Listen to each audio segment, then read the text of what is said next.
I don't know how you can do that. I mean, aren't you setting yourself up for a bunch of people sending them back? Well, what do you think? I mean, how could I do that? Am I convinced that it'll work? I think you are. Am I convinced that people will like it? You must be. Am I convinced that miracles are going to happen? And here's why. Einstein, pretty smart guy. Right. Thomas Edison, obviously one of the greatest inventors of all time. They both said at the turn of the century that the human brain is virtually a transmitter and receiver of frequency. They said that, not me. Medical science poo-pooed this for years. But do you know today, on the plane here from Chicago, I was looking at Sky Mall, which is the magazine, and they sell a bunch of things. Yeah. They have a device you put on your head, and you think a thought, and your brainwave frequency moves a ball on a game board. Oh, I guess Einstein and Edison were correct. Your brain emits frequency. The key is, how do you train it so that it emits the correct frequency of what you want? The secret and the law of attraction doesn't tell you that missing secret ingredient. It's the missing key. It's the element that makes this work. And so what I teach is I'll teach you what I learned from the Brotherhood. And quite frankly, these are the same techniques that members of Skull and Bones have learned from Yale University. Yeah. The Bilderberg Group, some people may be familiar with some of these organizations. The Power Elite, when you get to the highest level in Freemasonry, 33rd degree level in Freemasonry, these are secrets of these various associations and societies on how to, we call it manipulating energy. It's really just how to beam the frequency of your brain of what you want so that it will come into your life. You know, Norman Vincent Peale, a couple generations ago, talked about the power of positive thinking. Is this the 21st century? It's a little bit. You know, I spoke with Dr. Norman Vincent Peale before he passed away in the 70s. Cavett Robert was another gentleman I spoke with before he passed away. But there are a couple books that were written. The Power of Positive Thinking. There's another one called The Magic of Thinking Big, and a book called The Magic of Believing. Liberace, Arnold Schwarzenegger, Bruce Lee. The list goes on of super successful people who came from nothing to super success. And they all say the techniques in Think and Grow Rich, the techniques in the magic of believing, the power of positive thinking work. The problem is when you read them, it's missing an ingredient. So it's like getting a recipe to make a cake. If it's missing an ingredient, you can make it and it may taste good. And you may accidentally make it great. Accidentally. And that's what happened. So what I did with your wish is your command, the reason I called it that is you virtually have the power to command whatever you want to happen in your life happen. You have a genie that takes your orders, that will grant you your wishes. So if a person wants a better career, wants a better car, they can command it. And so that's what I do in the book. And also, when they call and get the audio series, it's an audio series, I will give them a personal private invitation to an organization. It's a brand new organization, the Global Information Network, which will allow them to join with other affluent people from around the world that'll help them become successful. And if a person calls, I'm also going to give them a $2,000 ticket to a live event where they can meet me personally, where they can go through the audio program. And then if they have questions, they can come totally free of charge. It's a $2,000 ticket so they can meet me, ask me questions to fine-tune. Because I really want people to get the benefit of this. The group that you call the Brotherhood, if you hadn't been taken under their wing, where would you be today? I'd probably be working in the union someplace, or maybe out of a job today. I mean, think about it. When I grew up and I looked at my friends, they didn't take advantage of this. I was sworn to secrecy, but when I tried to share this with some of my friends, they didn't understand that the simplicity was the magic. And so they didn't take advantage of it. They were virtually too brainwashed. Brian Tracy makes a great statement. He says, if you want things in your life to change, you're going to have to change things in your life. And the first thing you have to change is the way you think. So if a person is out there and they don't have in their life what they want, they're going to have to change something. That's why I always say, if a guy is watching this right now and doesn't pick up the phone and get the Your Wish is Your Command program, they'll always be a loser. Now, if the guy is completely happy and goes, I don't need this because I have everything in my life I want, I applaud him. I'm not talking about that guy. I'm talking about the guy who's home miserable. He's in debt, has a crummy relationship or none, wants a new car, can't afford it, hates his job, hates his boss, hates where he lives, hates his life, and wants everything to change. Right? But isn't willing to do anything. Okay, right. Or change anything. See, if you want things in your life to change, you're going to have to change things in your life. There really, Skip, is no other program on the market, and there's no book that has the information in the Your Wish is Your Command program. Because nothing has ever been put together by somebody who has achieved success first. What about, I'm thinking, there are selfish people who are going to want this. You know, I want more wealth. You know, and all the religions say, be careful of wealth. You know, I want this. How about that? Profit's not a four-letter word. That's right. But rape is against the law. So there's nothing wrong. And people, you know, when I was in school, I went to a parochial school, and one of the sisters said to me, Mr. Trudeau, don't you know that money is the root of all evil? I said, you're misquoting the Bible, sister. It says the love of money is the root of all evil. It doesn't say money is the root of all evil. And if money was so bad, why did Jesus need a treasurer working for him? Did you get kicked out of school for that? Yeah, I got kicked out of that class. I said, you know, scripturally, it doesn't say anything bad about money. It says, above all things, I want you to be prosperous and be in health, just as the soul prospers. So there's nothing wrong with being prosperous. But loving money and using people is bad. Loving money and using people. So yeah, greed is bad in that respect. But if you want to help your neighbor who has no heat because they can't afford it, if you're broke, what can you do for them? Maybe give them a blanket.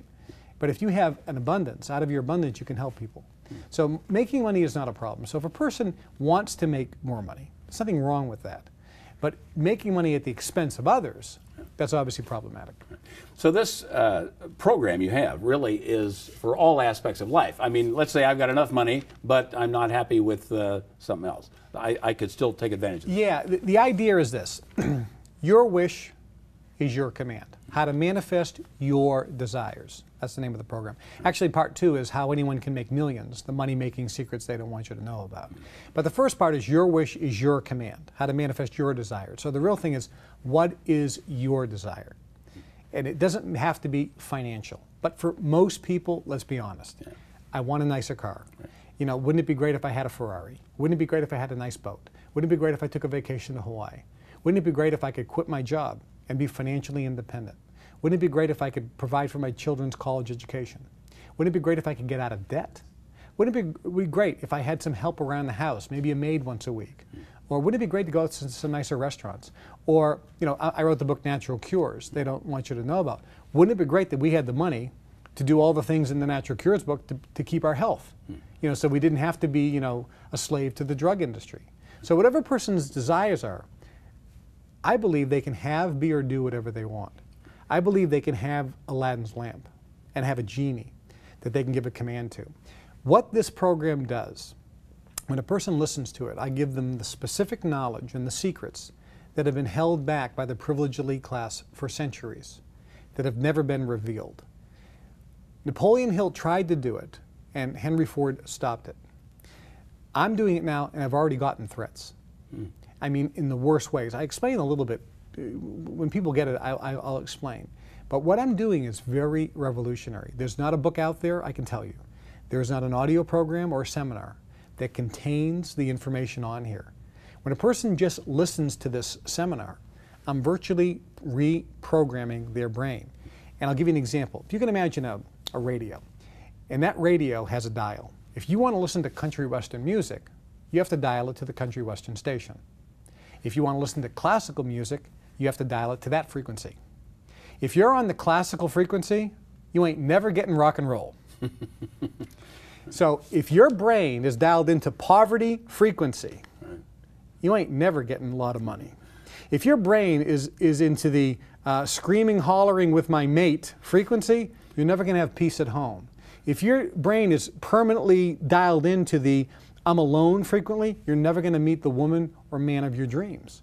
So what this does is, as I'm talking, I'm asking you questions so that you find out what you want, and then I actually reprogram it almost for you so that your brain starts dialing in the frequency. That's why the guy who came to the event in the Alps, when I recorded this, he wanted a relationship. And that night, in less than 24 hours, he had met the woman of his dreams, as if by magic. Now, since then, the people that have gone through the live event, without exception, some people have made millions of dollars. Some people have had lucky experiences, almost serendipitous, or amazing coincidences. One guy missed his flight on the way to the airport in Zurich, and then while waiting for his next flight, bumped into somebody. They started a conversation, and now they're business partners in a multi-million-dollar business deal. Now, Kevin, some critics say there's no scientific basis for the law of attraction.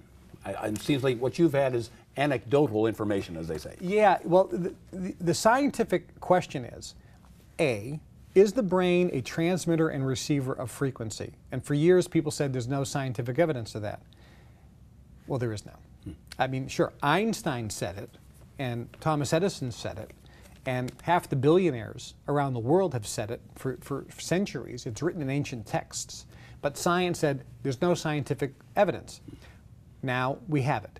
We have motorized units where paraplegics can put this on their head, and by thought, it'll go to the right, to the left, straight, backwards. There are units now where you put on your head a keypad for people who have no hands. They can think cat, and guess what comes up on the screen?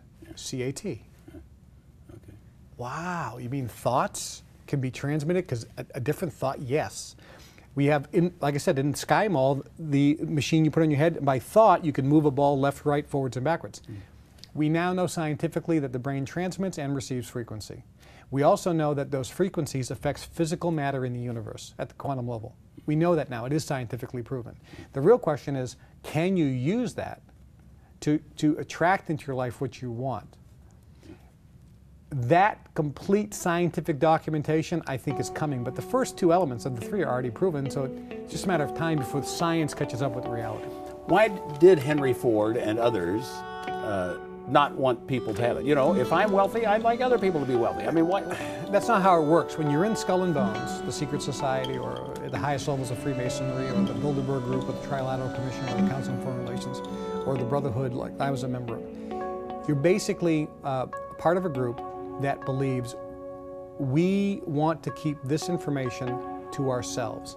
We don't want competition. And so there's a huge divide in America, very controversial, but in America over the last 20 years, the amount of money that the wealthy quarter 1% have has gone up 100-fold.